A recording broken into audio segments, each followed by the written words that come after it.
Hürmetli туғандар, мына бүгінгі күндің меңе әйткенлер етігінде мүмкін өткерерге деп, егізінде өткерерге мүмкін деп, мен өтініп құрағас, сол 12 февральда болды, мына бүгінгі сұрашу, бұл Рәмия Ағайдың туған күні бетінде. Мына әлі біз келгенде Зәки Арысланов білен радионан тыңлап келдік, тапшыру бара, Рәмия Ағайдың тауышында шыттық қатта, ол өзі оқыған шығырды, нан дайын меңе, дан дайын меңе деген шығырын ағай білен ұсырашқан мақ болдық. Үшіндай ұсырашу бүгін Рәмия Ағайдың ұлы туған күніне тура келуі менің үшін айры сатылқыландырғыз. Әлбетте, мен хезгеніндедір лекцияларға енмайым. Мен өзімдің ойлануларым менен, хезім менен ортақлашқым келе. Хез біләгіз, Рәмия Ағайдың, мен өзім 15 жыл білен оралашып яшап қалдым. Аллаға шүкір, ол менің тұрмышымдың бик матур елдары болды. 62 елда танышқайнық, 77 елда ол кетіп барды бетінде, 20 февральда 77 елдің 45 күні яшында, 45 яшын яңғына өткейні, бір адына яшап қалды, 46 яшында. Хәм мына Рәмия Ағай білен аралашқан кіші, оның елмайуын өмірді ұнтырлық түгіл. Ол әр вақыт кәйфі бик кетілген сағы болғала, кіші білен гіл елмайып келеше тұрғайны. Хәм елмайып қолын бере тұрғайны кішіге. Ол ғұмыр бойы яқшылық мінен яшады. Мына әліхіз Орал Батырдан яқшылықты бик матур етіп қабатлап кеттігіз. Хәм Рәмия Ағайдың көңілі толы шул нұр, көңілі толы яқтылық ені. Хәм ол шулай болып, менің қатырда ғұмыр бойы қаласақ. Мына ғынғы вақытта Мұстай Ағайдың шығырындала болды ол. Пушкиндің түгі памятник деген шығыры бар бетінде. Шул шығырдан «И долго буду тем любезен я народу, что чувство доброе лиры пробуждал, что в мой жестокий век восславил я свободу и милость к падшим призывал». Деген хүздерін шығырдарына эпиграф етіп алушылар қадар ешая башланы. Аны ең башта Мұстай Ағай айткайны, кетіргейні шығырында «Я чувствую добрые я лиры пробуждал» деген хүздерін һәм менә Пушкиндің бүтін ижады бетінде тик яқтылықтан тұра. Ол менә Рәмия Ағай тик кішілерге яқтылық илтті. Һәм ұшы шиғыры хүздер әлбетте біздің әдәбиетте әйтілген ол. Ләкин Пушкин орынына еткіріп, матур етіп әйтушілер бізді зәхирегірек. Мәжит Ғафури әлі бұғат башында, 20-сі бұғат башында қайткайны. Халқым һәм мен деген шығыры бар бетінде. Бір адым алға басам да, әйленем мен артыма, қайда басқандар екен деп, көз халамын халқыма деген хүздерін біләгіз. Һәм мына ғұмыр бойы біздің әдәбиетіміз, іліктен әлі язма әдәбиетіміз болмағандала, әлі китаптарымыз сықмаған уақыттала, Орал Батырдар заманынан ұқ біздің түп ойымыз, түп фікіріміз шул кішілерге яқшылық елту болған. Мына әлі Орал Батырдың хүздерін келтірдіңіз. Дүнияла мәңгі қалыр іш, ұлда бұлға яқшылық, құдала батмас яқшылық, ұттала янмас яқшылық, тілден де түшмәс яқшылық. Мұны тіге өлі алмайынса үрген бір қарт айта. Ол сұрай бетінде ол мәңгі тіге ян шишменен іскен бола ол. Шуға көре өзі көп бүгіне күттіғілі өлім келмей. Әм мұна ұшы хүздерді ол Орал Батырдарға әйті. Дүнияны хұл басқандала, тегі құры ерді еділеген хымақ, біздің қалқымыз тек хақ хүзді еділеген. Мына ұшы біздің эпосымыздың түп идеяғы ұшынан түп әйтерінің менің. Яқшылық болғын атығыз, кіші болғын затығыз, яманға yol қоймағыз, яқшынан баш тартмағыз, Дип әйтәлә Урал батыр, теге үзенең нинде күлде искән була бит инде ул. Аның бүтән агзаларын сагалар, төрле корткустар һәм Урал батыр шул сүзләр белән үлеп китә. Һәм бuna бу уның васыяты хымак. Әлбәттә, кадерле тугандар, һәр кеше шагыйрь була алмай. Уныһы табигать тарафынан бирелгән олы бүләк ул һәм олы җаваплылык дип әйтермен мин. Ләкин һәр кеше шәхес була ала. Һәр кеше үзенә зур максат куеп яшәһә, шәхес була ала. Шәхес нимә ул?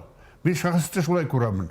Шәхес ул халкы өчен янып, бүтән көчен шуга алып, шул олы максаттарга ынтылып яшәүче кеше.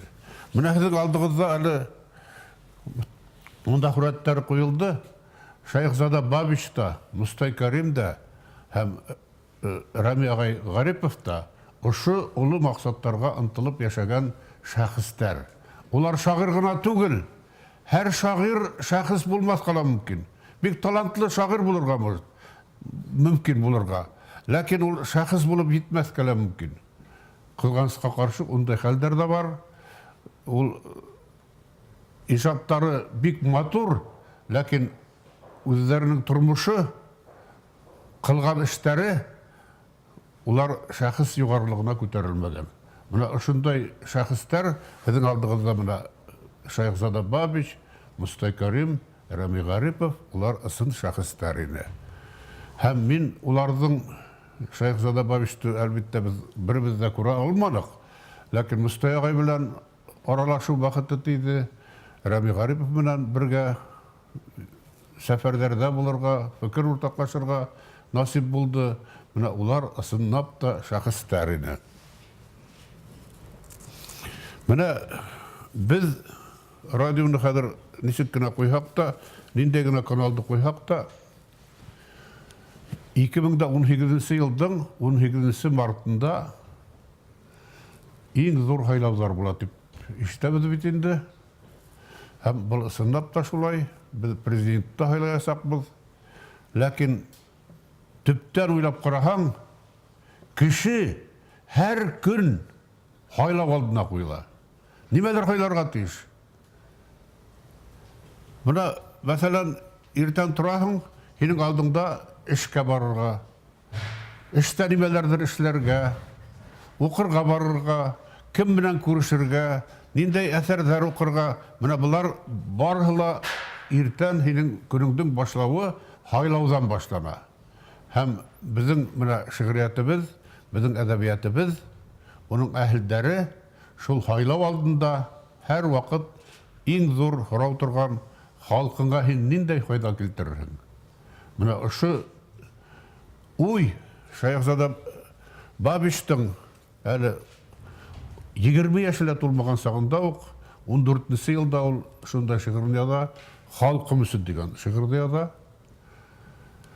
Һәм уның калган елдары 14, 15, 16, 17 бөтәһеләр шулай тезелеп баралар.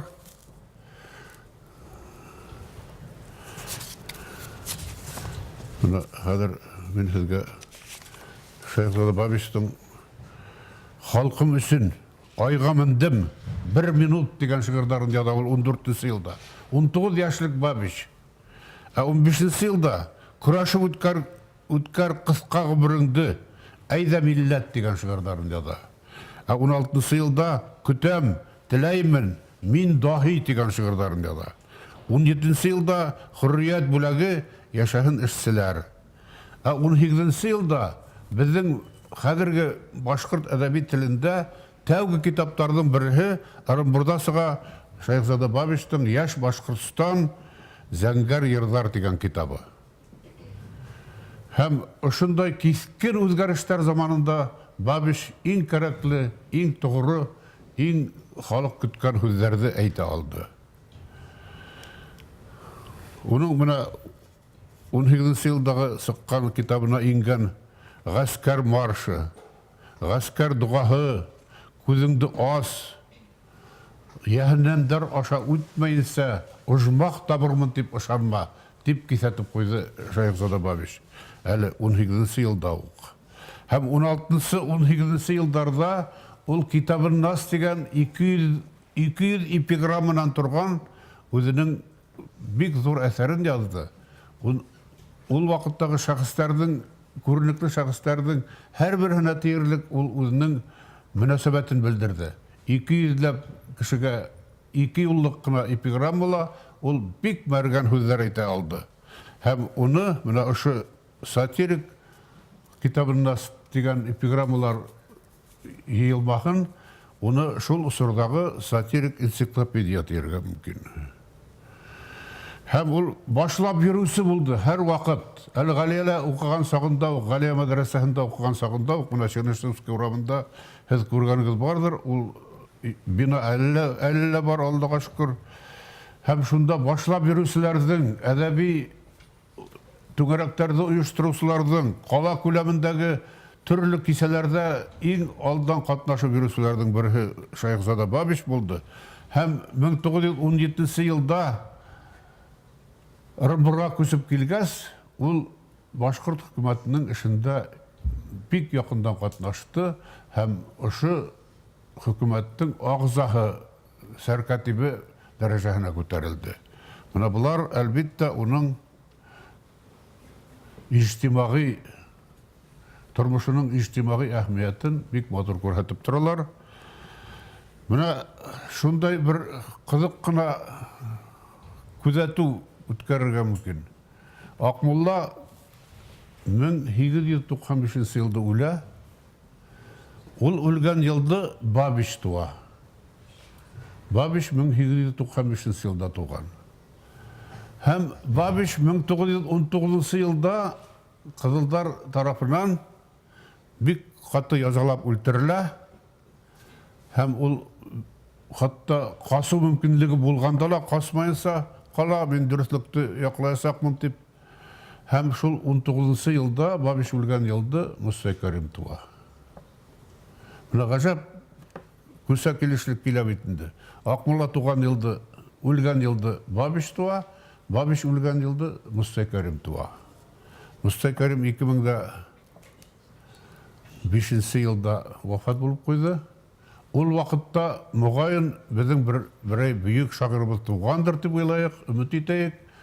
Һәм киләчәктә ул мөгаен безнең әдәбият дөньясында, иҗат дөньясында үзен күрсәтер дип уйлайык. Мин бүген һәр шагыйрь турасында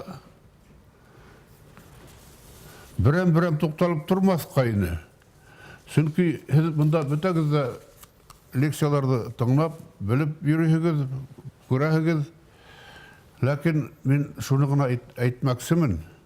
Менә алдан күрү һәм үз һүзеңне вакытында әйтә белү. Менә бу үз безнең бөек шагыйрыбызны берләштерә торган хазаттар, сифаттар дип әйтермен мин. Һәм улар һәр вакыт хакыйкатьне яклап, дөреслекне яклап сыгыш яһандылар. Һәм Рәми агай ниндәй генә авырлыктар күргәндә лә югалып калмады. Муса Кәрим шул ук хугышта яраланып, бик авыр хәлдә булганда ла үзенең максаттарын онытмады, үзенең халкын онытмады.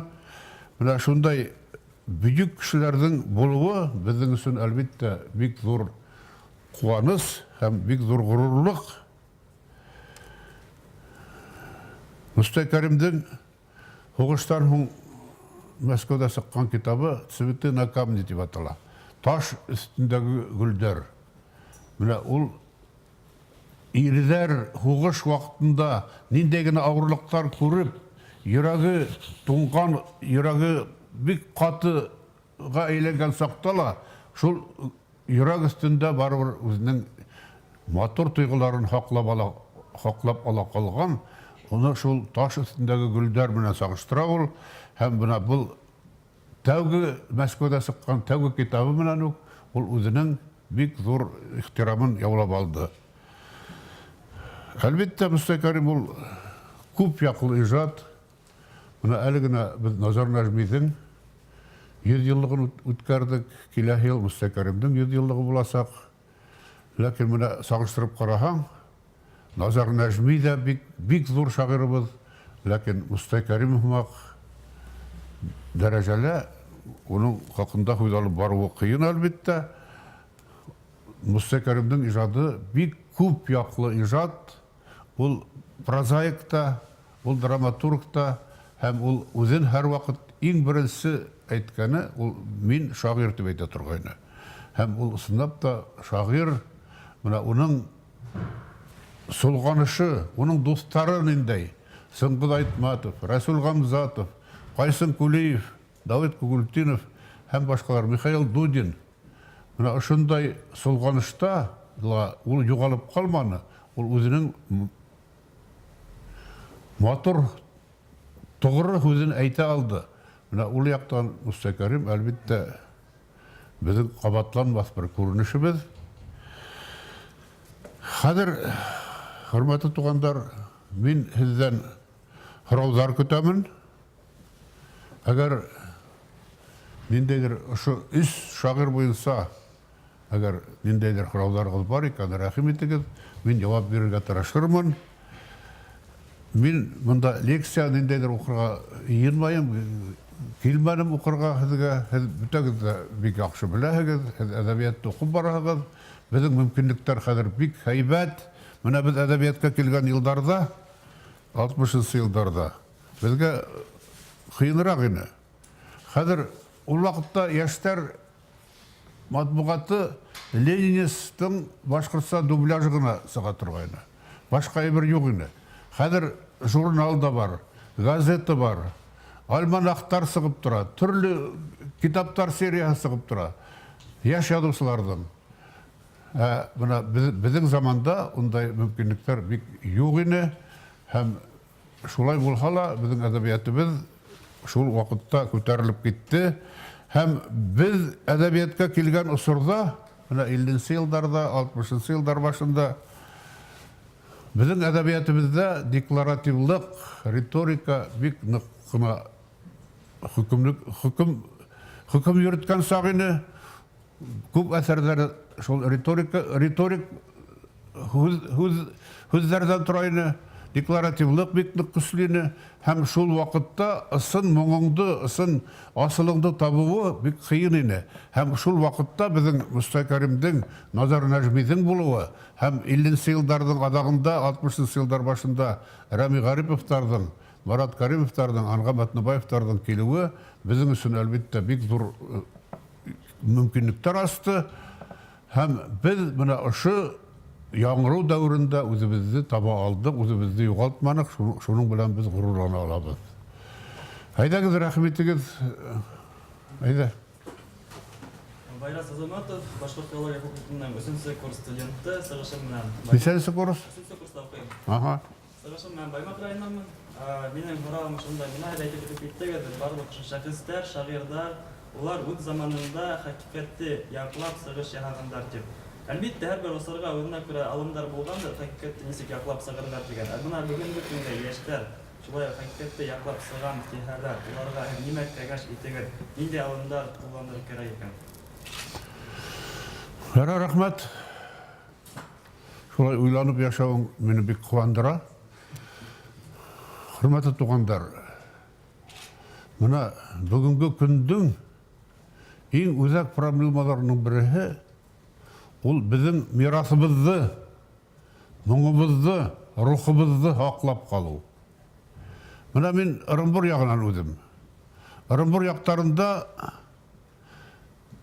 халык башкортлыгын бик һәйбәт саклый торгайны. 1902 елда, 1902 елда мин Силәбе яктарында булдым. Шунда менә хәтле генә балаларның үзара русча аралашып йөрүенә мин аптырагайдым. Менә хәзер авылыма кайтсам, урамга чыксам, ошондай балалар үзара русча аралашып йөриләр.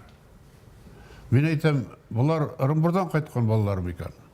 Юк, үзебезнең авылда үскәннәр алар дип әйтәләр. Һәм бuna безнең туган телебезнең шул хәтле кысылуы, хәзер дәүләт теле дип игълан ителһә лә, кызганычка каршы көп бу яштарыбыздын шул туган тилде аралаша алмауы менің үшін бик зур фажиға деп әйтергә кирәк. Бұл біздің милләт үшін бик зур югалту. Мына шуны хәзер яшьтәр яклап сыкмаһа, яшьтәр үзләренең гаиләһендә шуны тәрбияләмәһә, ул бик авыр хәлләргә килтерүе мөмкин. Мына шул хакта мин нык уйланамын. Һин дә уйланаһыңдыр. Шулай бит. Мына мин шул туган телебезне, туган моңыбызны, хүзебезне хаклап кала алһак ине дигән уй белән яшәйм. Һәм бұл уй безнең әдәбиятыбыз өчен төп уйларның, төп фикерләрнең бере. Тагыла кемдә һораулар бар, рәхим итегез.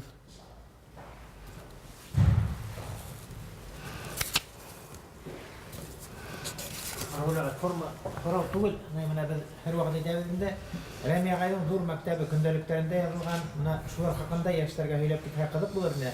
Менә тәүге сорашуыгыз һәм ысым мәгънәһендә зур бер плеяда шагыйрьләр, оның мәктәбен үткән кешеләр бит Рәмия агайның инде кимәлдә мәктәбе, шагыйрият мәктәбе нисәрәк булды? Менә мин теге һорауга üstep әйтердем. Соңгы Айтматовтың әле 2 елларда әйткән сүзләрен.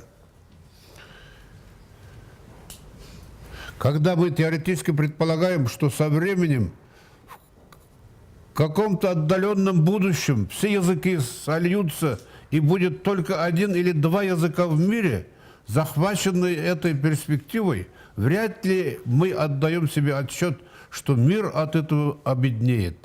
Однообразие не может обеспечить развитие.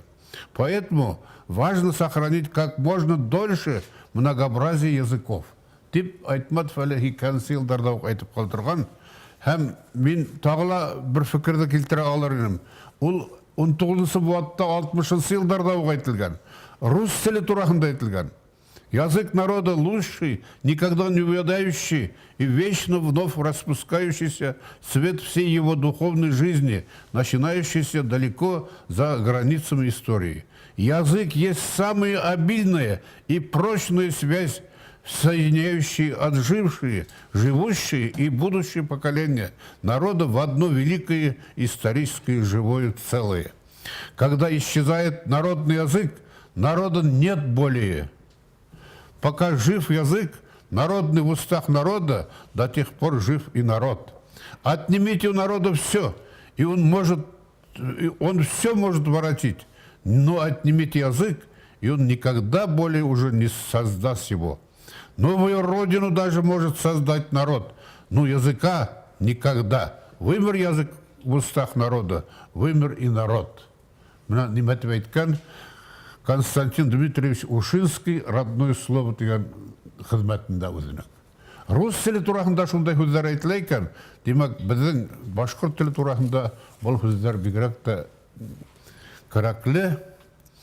Һәм бuna даже родину может создать народ. Ну, язык не восстановит дигән сүзләр бар бит монда.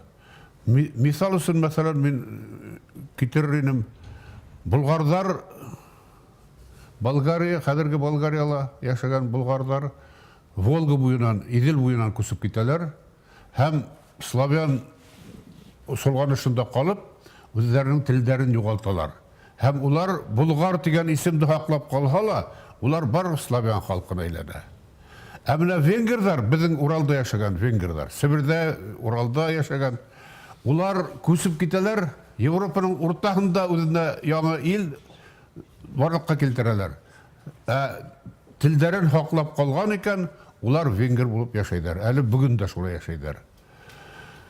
Закир Арслан улы, мин Рәмия агайның көндәлектәре турында бик ентекле өйрәндем мин аларны.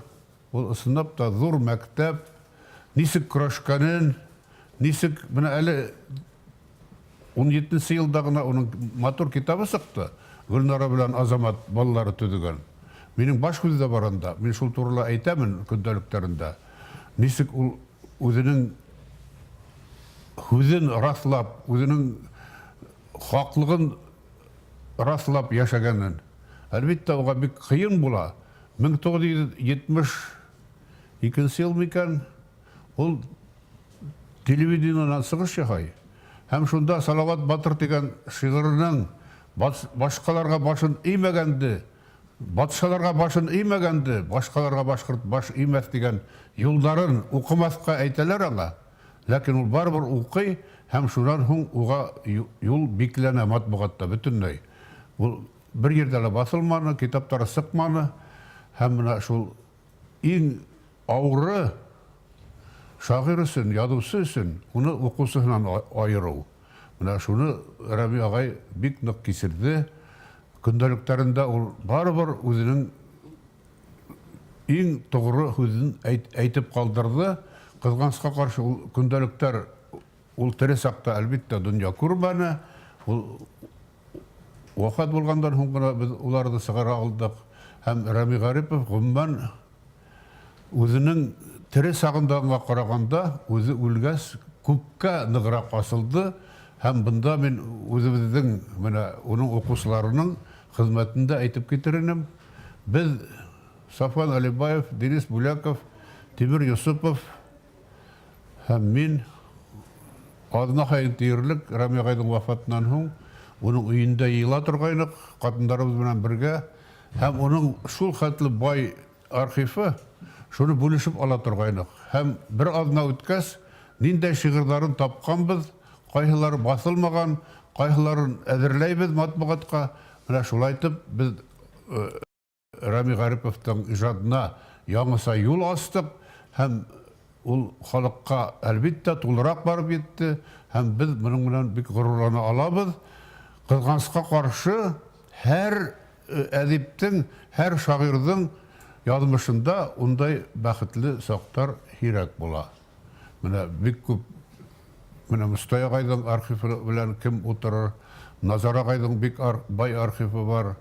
Улар белән укучылар әгәр уның шәкертләре утырмай икән, был халыкка yetkirүе уны бик авыр булачак. Менә шул хакта әйтермен мин. Аңа ул эпостарды күчереп алган. Һәм шул архивта бит бардык студентлар менән айрым бер полкыла тора бит. Шул эпостарда язган папкалардан танышырмын. Танышмын. Унда ниндәйдер яңа нәйләр вариантлар бар микән? Без просто күрдек кенә андай эпостар бар икән дигән. Ул эпостар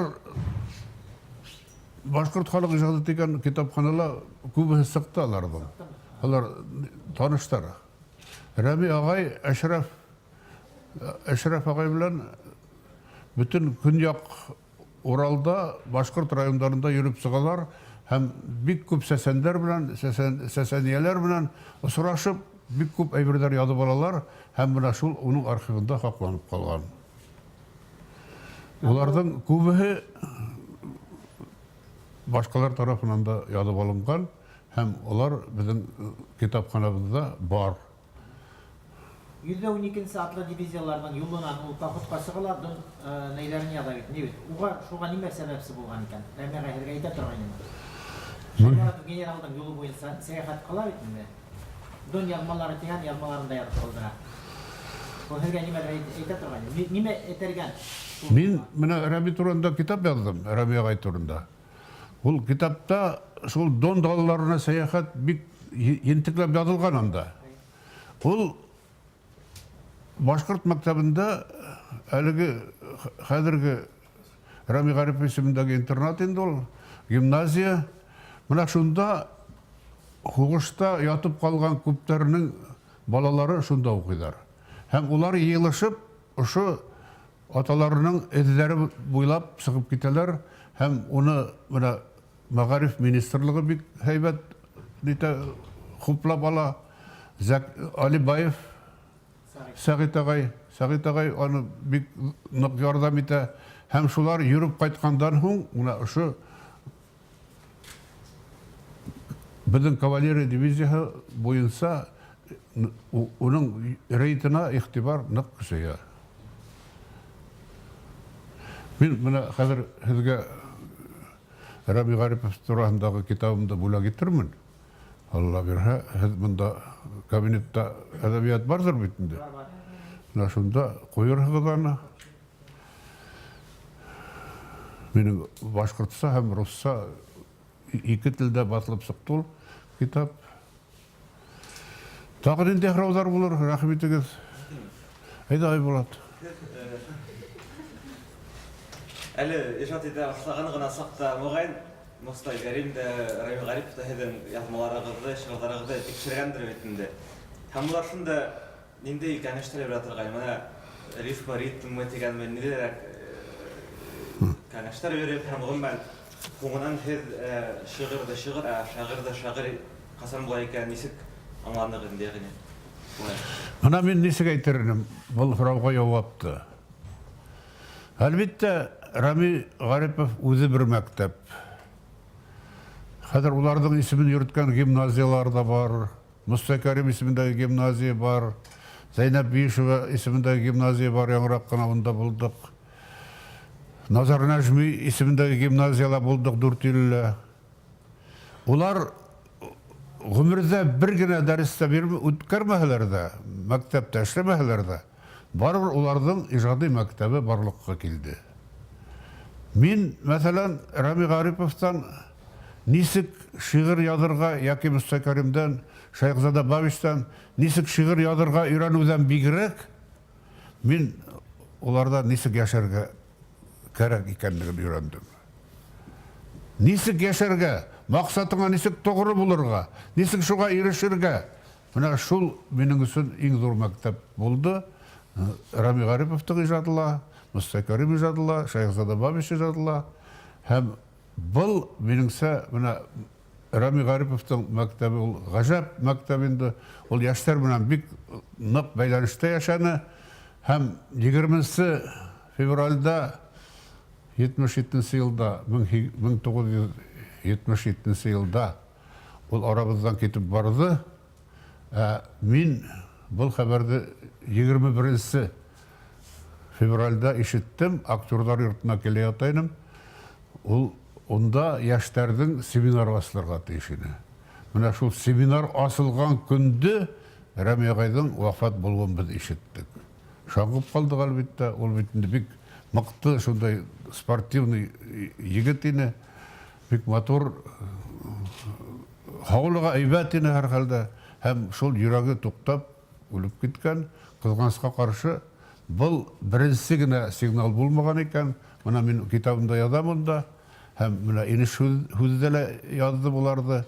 Ол күнділіктерінде бір несі тапқыр, жүрегінің несік ауыртқанын, несік сәнскенін тіркеп қалдырған. Қызғанысқа қаршы, ол бір гіне тапқыр болмаған, бір несі тапқыр болған, һәм ол сарнана тұрғайын ол. Мына жүрек қызылай әләдірек, мына бұл ерлер тоңыбырақ кететіп, ләкин оның жүрек білән еғылып ятқанын біз ғұмырда көрмәнік, һәм ол өзін нық тұтты әлбетті, ауырлықтарын көрсетмеске тырышты. Мына шулай кетіп барды біздің аранын ағайбыз. Олар алдан көру ғажап бітінді, мына Мұстай Карим айтқан бітінді. Ауға бені шулсақ, бәйгілерді жүрегі ярылып өлген атқымақ деп. Һәм оның да жүрегі ярылып өлді бітінді. Ол әлбетті олығына яштайны. Шулай болғала, барыбір алдан көруі, һәм достың өлімі деген шығыры бар аның, 30 жылдарда язылған.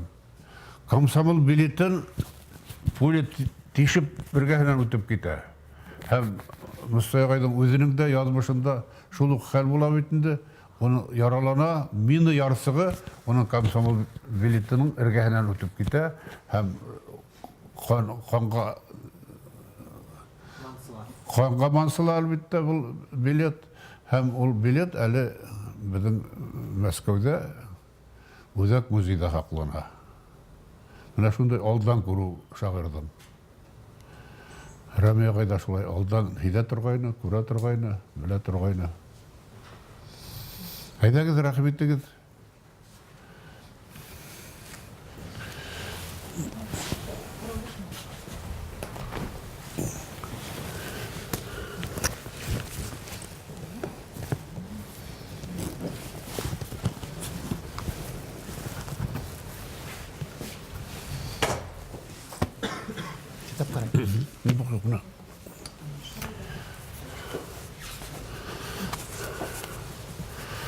Құрметті туғандар, бүгін Рәмиғайдың туған күнінде оның бірнеше шиғырында оқып кетейін әлі мен. 2 шиғырын қыра. Мына бұл китапқа инген алар. Бәлки кірленіп та бүтірмін мен. Яңғанысын яла яғылыр. Ялған хыйыныр ер болмағала. Яласылар әлі табылыр. Тик намысты данға алмаштырмам. Юк алданмам арзанданыма. Мен янырмын ғәділлікті яқлап. Қаламымды манып қаныма. Hər nəməni xalqım zihni minən, xalqım көзі minən көрірмін. Кәрәк булһа илем, тілімісін, ғазиз ғұмырымды берірмін. Юк, тізләнмәм ялған алдында мен. Мақсатымдың ең алысым, яқын көрір көзім, һәм көзімді балқып яныр ғұрур намысым. Деп язған Рәмиғай, бұл 62 елда язған. 66 елда мұна неме деген ол? Мен де болман бір күн дос қайдарым, яным кетер ұсып көктерге. Хізді бары ерім ғына қалыр, сірім қалыр бәлкі көптерге. Мен ерінім ерге басқан сақта, мен көгенім көкке баққанда, мен ұтыным дүрләп ұт янғанда, мен хауыным yorğu аққанда. Мен өткенде, келесекте болдым, бүгінгіле болдым, бүтәхі. Тик бүтәхін нисік қалдырырға, бүтәхінен нисік кетәхі. Деген Рәмиғайбыз 66 елда. Һәм 68 елда біз Рәмиғай білән матур саяхатқа сығып кеттік. Менің туған яқтарымда үйренік, халықына сұрашып үйренік. Біз Тоқсыран бойларындағы байтақ башқұрт ауылдарында болдық. Bir azına gına yürüyük de күн қайын дүрттер ауылда бола тұрғайлық. Həmin şuran yürüp қайтқас, ұшы шиғырды язғайным. Рәми Ғариповқа деген. Бұл дүнияның ирке ұлы болып, яшәүдер юк бізге кинәніп. Хинде салаваттың яралары, минде хызлануы киндияның. Қайда бархам әсі мұңдай сыңлап, йөрәгімдә бірге келірдер. Шахидтердің қаны аққан бұздар, зүбейдерден қалған күмірдер. Күнін түні күйреп, көңілдерді, атайдардан қалған ой ята, донда құрбан болған дим ұлдары, ыңғырашып таңда уята. Еті ятқа түшкен ют қайғыға, көзімізден сыға яш бәріп, қатын құсағында яшаманық, халық құсағында яшанық. Халайықсы инге дүния югін, күтмейінсе күсләп еккенді, бәхіт біздің мінен халықтыны қағып тұрғағына елкенді. Мұна бұдымен 62 елда Рәмиғай білән бірге туған яқтарымда сәферде жүріп қайтқандан ұязғайным. Һәм шуныхы қуаныслы, меңе байтақ қаламдаштарым мінен туған яқтарымда, Ырымбұр яқтарында бұлырға насып етті, язмыш. Мұстайғай білән де қайттық біз. Темір Юсупов та біздің яқтарда болды, Еріккен Ябулатов та болды, Марат Каримов та болды, Кәтиб Аппай да болды, Ғайса Хусейнов та болды. Мына шуларға өзімдің туған яқтарымды көрсете алуым білән бик мен ғұрурланамын, шатмын. Һәм Мұстайғай білән жүріп қайтқас, бір шиғырда язғайным, әгер мұнда алған бұхам.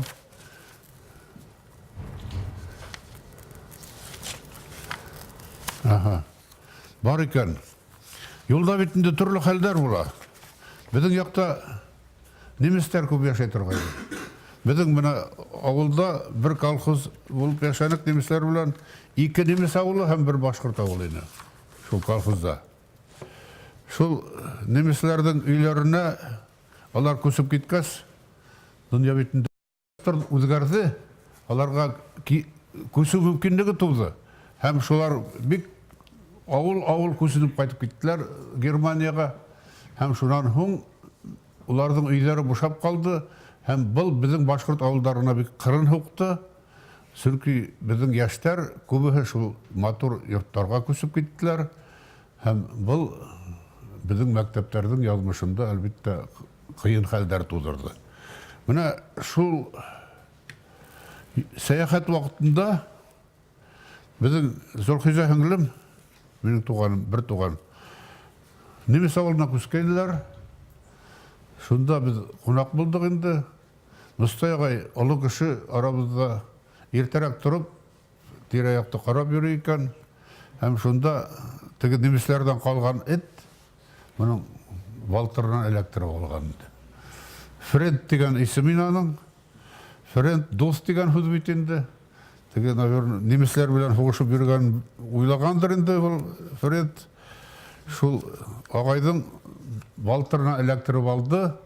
Біз енді тезгіне медпунктқа барып, бәйлеті қалып, ләкин Мұстайға бек білгірті бар бана. Мен сонан бір шиғыр ядғайдым. Сұран бойындағы Френд қатып аталауыр. Исімің мотор хинің әй Френд дос, ердай харылып тұра құлаққа. Тек хүніңе әтлігіңе барып, ташландың хин кетер қонаққа. Еткәскіні қайтыр дуслашырсақ, құшлашырсақ, электіріп алдың балтырдан, эт тілінде шулай тіләнің ме? Ұнытма деп ешірақ қайтырға. Хинге асу хақлау yok, Френд дос, юлға сықтық, бәйләп яраны, тек врачтар ғына бұл яраға, шик шүпхәлер ашақыраны. Несігірек болды хәлдер тидер, ауру түгіл мекен эт тидер, өлмеген ме әлі ол эт тидер, ол эт өлхә, іштер хұрт тидер. Яшай көрсі Френд, хинің үсін башымызды ерге ұрабыз, телеграмдар хуғып, шылтыратып, хәлкәйіңді біліп тұрабыз. Үпкәбіз yok хиңе, азлап, азмы көрдік, бәнделер бар эттен этрәк, улар умырып алған яралардан, хызламаймы біздің көкірек. Рәхмәт тұрмыш, бұлыр енің mühin, әлгілей истер кетмәлі, бүтә бір күн, қапыл күнсілдерің, қырылып құйға барлық эттәрің. Әлі хушты алыр сәскәләр бар, әлі сәсәп йырыр күрттер бар, әлі бізге харылыр хылузар бар, әлі бізді тішлер еттер бар.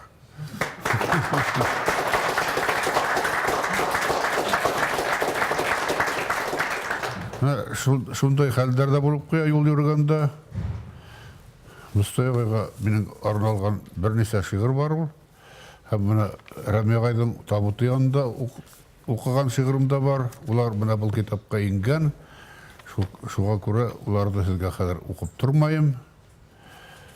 Мына Зәйнә апайдың 110 жылдығы болды бетінде. Тезден біз оның ауылына баруға тиішбіз. Һәм мына бүгінгі әдәбиятыбызда шұрығы қуаныслы шағиралар бик оңышлы эшләйдер. Шағиралар, әдибәләр біздің әдәбиятта элек бүтінләй булмаган хәл, менә шундай шағиралардың тууы, шағиралардың біздің әдәбиятта үзләренең тавышын ишеттерә алуы безнең өчен айрыса куанычлы. Һәм мен шағира дигән бер шигырь язгайным. Оны Зәйнә апайның бер кисәһендә лә укыгайным. Хәзер шул шигыремне сезгә укып ишеттерәм. Йым-йым килгән яңа йондыз кебек, күңел күгебезгә ям бирә, яңа замандарда телебезгә йырлап ингән бер һүз шагыйрә. Хылузарның меңәр елдар буе буылып килгән моңы, хыялы, шагыйрәнең күңеленә тулышып, ак дөньяга сыга юл ярып. Шагыйрәләр шатлык тирер сакта, хагыштарды күпме күрдегез, хугыштагы халдат кызлар кебек, ирдәр менән утка кирдегез. Ут исендә һәр халдатка кыйын, икеләтә кыйын кызларга. Шагыйрәләр бала һөйер назды, бирәһегез бүлеп йырдарга. Кешеләргә әйтер һүзне эзләп, йокы күрмәй күпме төн үтә. Бер кулыгыз бишек бәүткәндә, икенчеһе йырды бәүтә.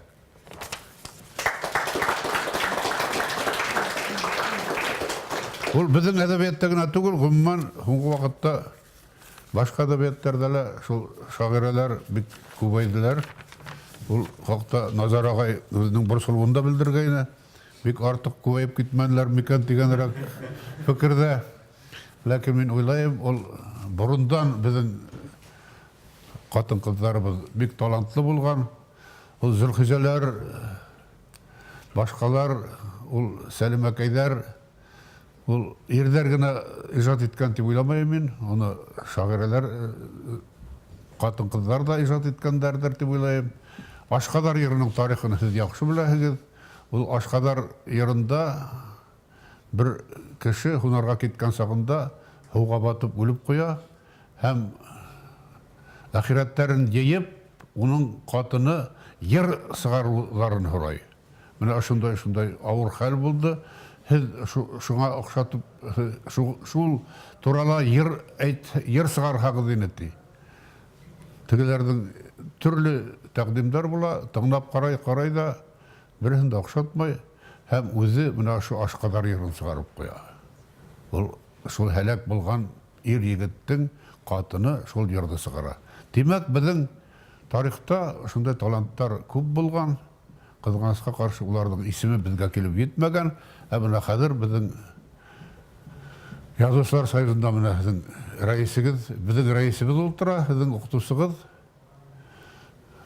Зәки Алибаев.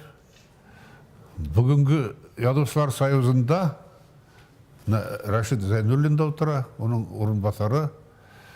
Һәм бүгенге союзда яртыһы булмаһа ла өстән бер улар үзләрен бик матур итеп әйтә беләләр.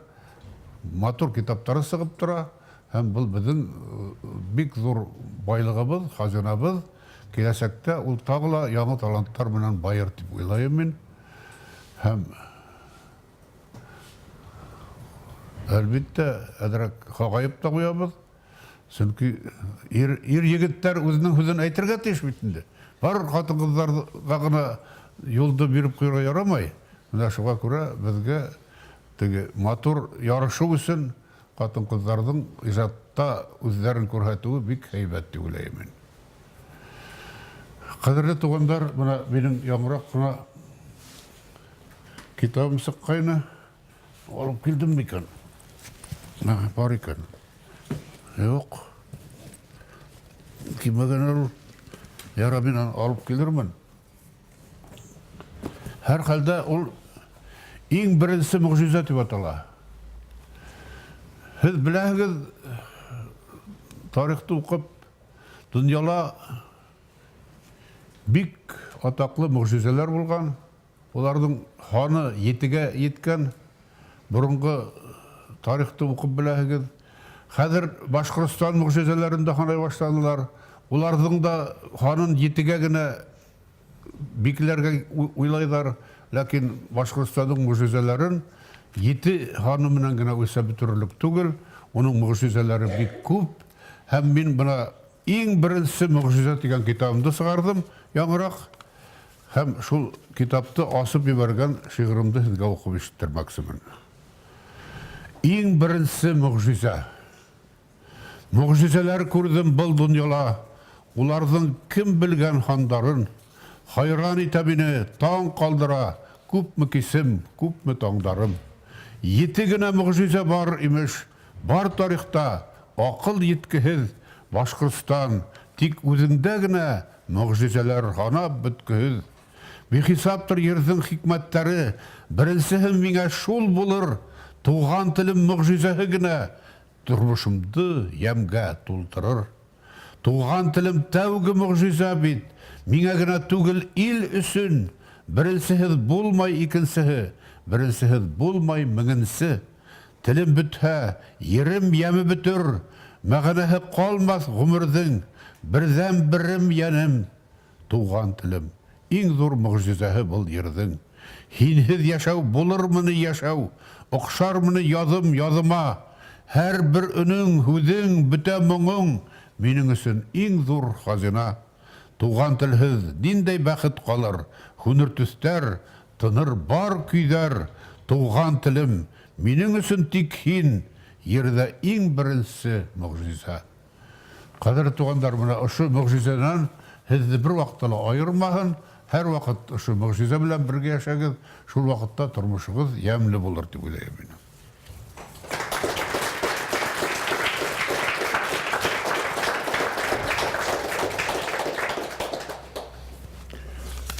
Тағы ниндәй һорауҙар, иптәштәр? Хожу бергенов инсаф, бишенче курста оқимын. Бишинчи? Әйе. Рәми Гарипов хакында карау булыр. Уның менән беренче сорашу нисек танышу нисек булды һеҙҙең? Һәм шундай рух ныҡлығы ташып торған, илһөйәрлек тойғоһо ташып торған шағирҙы быуын ғына тәрбиәләне микән, әллә нәҫелендә лә шундай кешеләр булды микән дигән һорау булыр. Рәхмәт. Мин 5-нче курста укыганда университетта, был 62-нче елдың ядында ине. Рәми агай ул вакытта авылда яшәй ине. Ул бит инде авылга кайтып киткәйне, гаиләһен алып, шунда комсомол секретары булды, адак район газетында эшләне, һәм Салават районынан бит инде Аркавылдан, Йөрүдән буенан Салават районы үзенең үз эшмәкәрләре менән килгәйне Өфөгә, һәм улар бик матур концерт куйдылар, һәм радиога язылдылар. Мин ул вакытта укып та һәм радиога эшләп тә йөри идем. Шул вакытта Рәми агай белән танышып киттек. Мин аны кунакка сакырдым. Шулай һөйләшеп утырдык. Менә шуннан безнең танышу башланды. Рәми агай ул гомумән яшьләр белән бик һәйбәт аралаша белә торгайны. Кайда гына барһа ла ул яшьләрне эзләй торгайны. Яшь шагыйрьләрне, яшь язучыларны эзләй торгайны. Һәм ошо уның әлбәттә ул бик тура сүзле. Уга теге шигырьләрен укыһаң, яшь кына ул бөтенләй бетереп ташлай торгайны. Шуга кайберәүләр уга шигырьләрен 1-2 мәртәбә укыйлар да, кабат бидә торгайнылар унан. Һәм менә мин бизмәнем, мин уның һәр һүзен һәр вакыт аңлай торгайным, аның замечанияларын теге хызып ташлай, нитә төрлесе. Ләкин барыбер без шулай иҗади аралашып киттек. 15 ел уның менән аралашып калдым мин. Тагы нинди һораулар булыр, рәхим итегез. Кайдан икән диде, икенче. Ха? Рух ныҡлығы, илһөйәрлек тойғоһо кайдан булды икән? Быуын тәрбиәләнеп, әллә нәҫелендә лә шундай кешеләр? Ул әдәм балаһына Аллаһ Тәгалә тарафынан биреләдер инде. Буны кемдер тәрбиәләй дә алмайдыр. Улар гомумән тура һүзле кешеләр ине. Рәми Гариповтар. Атаһы ла уның колхоз председателе булган бит инде. Сельсоветта итәкләгән. Ул гомумән хәрби кеше булган, тура һүзле. Менә ошо холык уның улына ла бирелгәндер дип уйлыйм мин. Ул һәр вакыт үзенең һүзен яклап әйтә белә торгайны. Тагыла. Мине шундай һорау бар. 90 елның 11 октябрында Мустай Кәримовтың депутаттар алдындағы сығышын һеҙгә ишетеү бәхете теймәнеме? Кызганычка каршы мин ул сыгышты ишетә алмадым. Ләкин безнең ишеткән кешеләр бар, ул турыла Гүзәл Сиддикова бик матур дип язып сыккайны. Ул вакытта ул депутат ине. Ләкин шу вакытта ул президенттың башкортса белергә тиешлеген раслап депутаттар алдында сыгыш яһаган. Депутаттар бер көн алдан бөтенләй каршы булгандар һәм Мустафаның сыгышынан һуң улар тавыш биргәннәр, яклап. Кызганычка каршы мин уны тыңлай алмадым. Ләкин ул текст бар. Мустафаның сыгышы бар. Кайдан табарга була икән ул текстты? Ватандашта сыктау. Сықты, аның туннарында ла булырга тиеш. Кешенең реакцияһы нисек булган икән, шуны күрергә ишеткә килә. Ул кызык кына параллель китер анда. Борынгы гректар бер карарды кабул иткәндән һуң бик матур итеп мәҗлес корып утыргандар, шунда фикер алышып, һәм иртәгәһенә шул фикергә капма каршы фикергә килгәннәр. Һез дә кисә шулайрак булганһыгыздыр бәлки, ул менә бүген мөгаен дөрес карарга килерһегез дигән. Шундай параллель килтерә ул.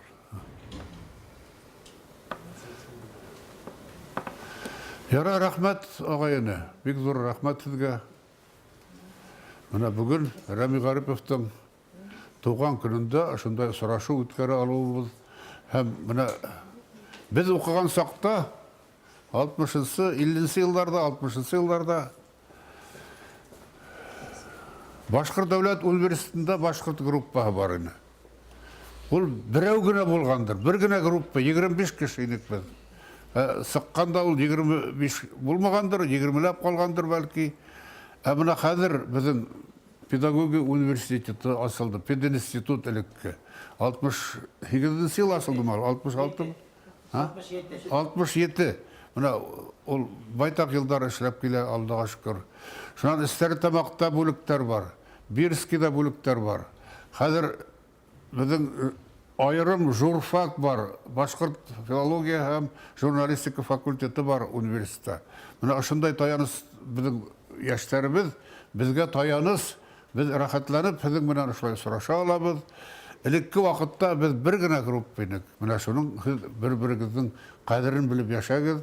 Мондай мөмкинлек гомумән мин менә үземнең Оренбур яктарын уйлайм да, мондай мөмкинлектәр юк бездә. Ул сит өлкәләрдә.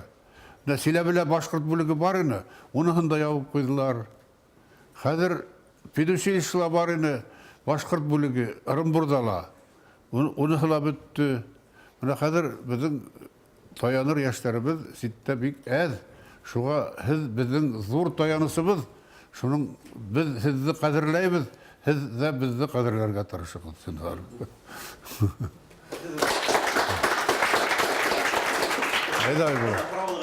Мәктәптә укыганда, мөгаенда шансы да бар что өйрәтмәгәннәр бит инде әдәбият дәресендә. Һез уны мәнисә таныштыгыз, кайдан белдегез, нисек касан тикшерә шулай һәлдәгә әйтеп китәйт инде. 3 тапкыр исеме үлеп, 3 тапкыр киретерелә. Хуңга тапкыр исеме кайтарганда һездән мәшгуль дикторитендә. Ул исеме югалган булган, кайдан барып таптыгыз? Кызганычка каршы без укыганда Урал батырды ла белмәнек, бик күп эпостарыбызды белмәнек. Без Оренбур ягында үсәк тә, онда эпостар бик һәйбәт хакланган. Уллардан ишетһәк тә, ләкин Урал батыр 60-нче ел гына агыйдәдә тәүге тапкыр басылып чыкты. 69 бикән шул Баязит Бикбайдың кулы анда тыгылганы. Менә шундай әйберләрне Давыт Юлтыйзы без укымай үстек, Шайхзада Бабичты укымай үстек, Амантайды минең авылдашым, ырудашым хатта, уны ла белмәй үстек. Ләкин нисек кенә булса ла, Бабич турында без бәләкәй сакта ишетеп беләйник. Хатта уның йырын да йырлап йөри торгайнык. Теге Башкортстан яшәһен дигән рәвештә. Ләкин олар безне тыя торгайны. Һез уны бик йырламагыз, бик тыелган әйбер ул дип. Менә шундай хәлләрдә ла без үткәреп ибәрдек. Ләкин минең укыган сакта мәктәптә Бабич дигән бер иптәшем була торгайды. Ул Тук буеннан килгән Исәгилдә авылыннан, Сәгыйть Агиштың, Хисмәт Юлдашевтың авылы ул, Исәгилдән килгәне Бабич. Уның атаһы Бабич белән бергә хугышып йөргән икән. Менә шундай төрле сыганактардан безгә ул хәбәрдар килеп җитә торгайны. Ләкин менә кызганычка каршы укый алмай үстек. Әгәр без уларны укыган булсак, без үзебезнең фольклорны бөтен матурлыгында белгән булсак, яки ыргызны укып, мәктәптә укып белгән булсак, безнең иҗади язмышыбыз бәлки башкасарак та булыр иде. Кызганычка каршы ундай мөмкинлекләр булмады. Өзі Хамзевна, мына ошу китапты мен һеҙгә студенттарға ҡалдырайым.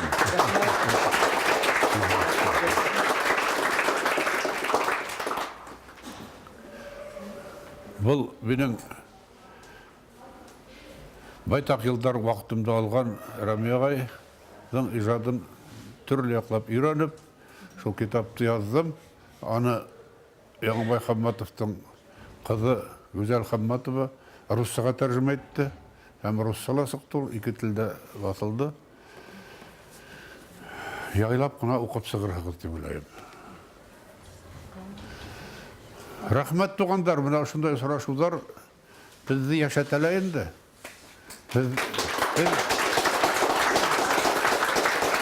Biz barda biz әле яшәсәк, biz әдәбиятыбыз яшәсәк, укучыларыбыз бар, менә кызыксынып фораузар бирәләр, бик һәйбәт. Һез иң изге һөнәр ияләре буласаксыз, укытучылар буласаксыз. Укыту ул безнең мәктәбен инде дәүләте шундай тидер. Дәүләте әгәр мәктәбе әйбәт икән, авылда әйбәт, калада әйбәт, районда әйбәт. Әгәр мәктәбе юк икән, мәктәбе насар икән, ул дәүләттең киләсәге юк. Менә безнең мәктәп ул советтар вакытында дөньяга иң нык танылган мәктәпләрнең бере иде. Һәм ул Хуканан теге ракета хәтле юлда үткән безнең мәгариф системаһы бик зур казанышларга өлгәшкәйне. Кызганычка каршы һуңгы елларда бик зур буталыш бар менә мәгариф өлкәсендә. Мәктәпләрдә дәреслектәр әлләндәй сыка башланы. Әлләндәй без теләмәгән күренештәр барлыкка килде. Менә шуңа күрә һезнең җаваплылыгы бик зур, кадерле тугандар. Һез мәктәбебезнең киләсәген билдәләй торган халык шул мәктәптән аермаһын. Мәктәбебез төзек булһа, мәктәбебез исән булһа, безнең халкыбыз да исән буласак. Киләсәккә to'g'ri o'ta olasak. Mana bizning kitobdan ayrilha, matbuotdan ayrilha xalqimiz. Ul endi bek zo'r fajialarga keltiruvi mumkin. Shul turla unutmayıq. Deb aytkim kela. Mana men 16 yil Yozuvchilar uyushmasining yetakchisi bo'ldim.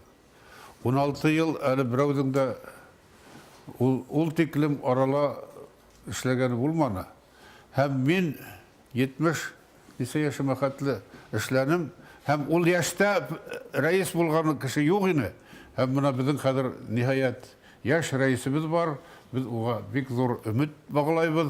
Ham ishi bek motor boshlandi. Motor ali olib bora. Kelasekteler şulay birge işlerge yazsın. Mana ikinci mertebe men buldum Akmollaga arnalgan ilmi konferensiyaga. İkinci tapkır, tavgı tapkır kelgende men o'sha şigirimde yazıp kelgenim. Şunu sizge okup eshittireyim ali. Unutulha yo'la, başlana bula. Buzulha yo'la, beleler tula. Üzülha yo'la, xatir yo'yila. Бәғір таш була, башқыз баш була.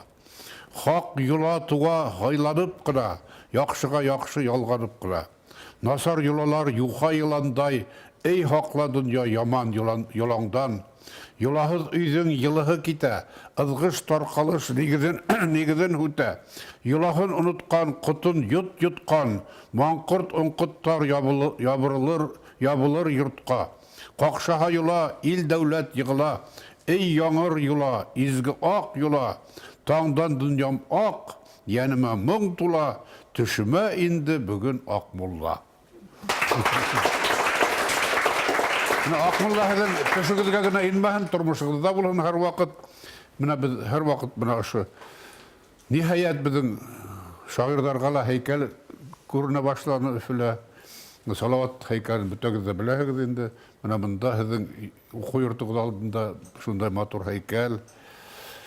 Әлесәк Ярыслан ұлы айтты, біздің яқта нендей шундай рухлы халық яшаганын, сыннапта рух бар ол біздің яқта.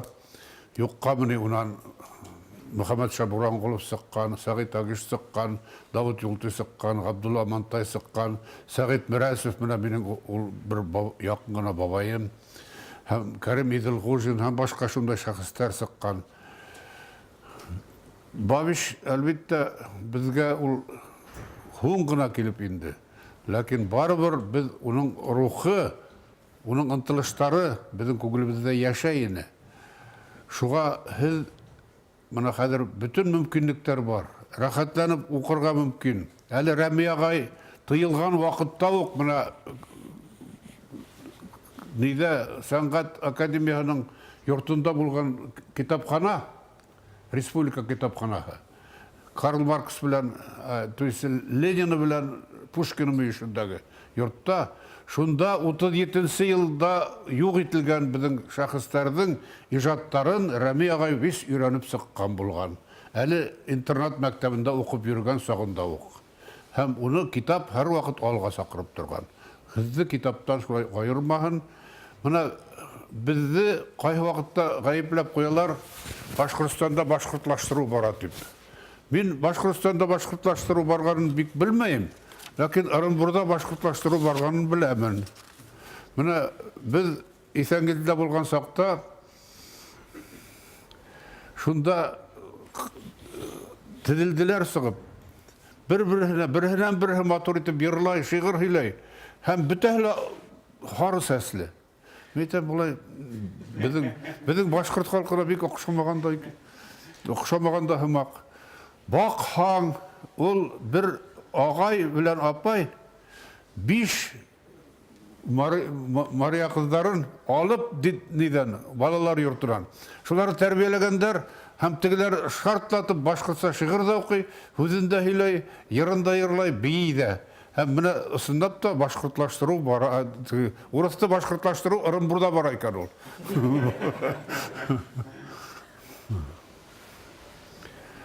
Шундай очрашуларда булып куя.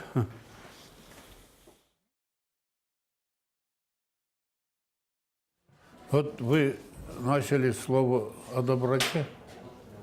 Вот как раз этой доброты не хватает в взаимоотношениях людей. Доброта, вот литература – это прежде всего доброта, это гуманизм. Делать что-то доброе для людей. Вся цель литературы вот в этом заключается. И вот, к сожалению, в последнее время не хватает этой доброты, потому что люди отходят от главных принципов нашей жизни, от книг уходят, от литературы уходят, от искусства уходят. И преобладает сейчас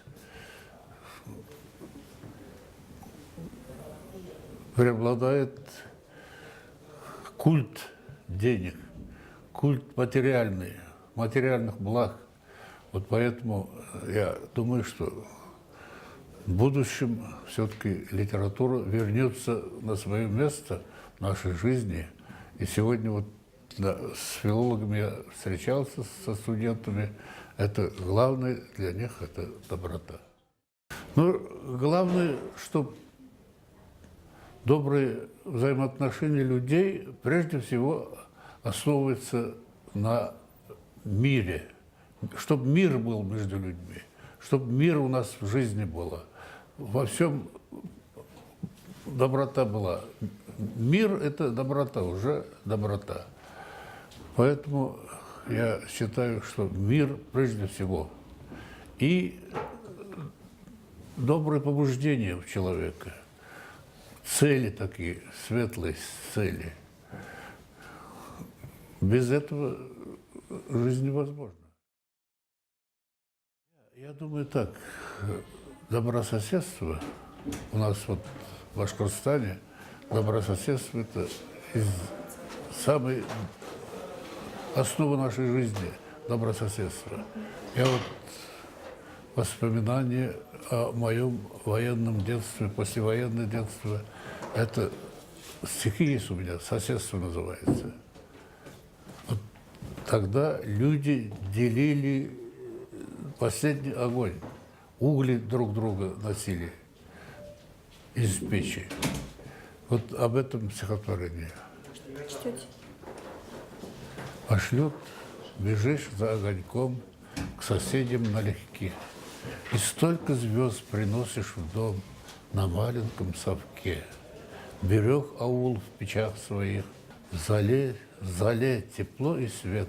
Соседство доброе привык ценить я с малых лет. И тот мне друг, кто в мирный дом, приветивший меня, приходит не шутить с огнем, а попросить огня. Вот это главное, я считаю, в жизни. Чтоб делились светом, теплом, огнем. Поэзия, если настоящей поэзии, конечно, будет способствовать улучшению взаимоотношений людей. Это поэзия, прежде всего, это доброта, это свет, светлое, что в человеке. Вот поэтому я думаю, что поэзия – это одна из главных опор в жизни человека. Литература, книга, поэзия.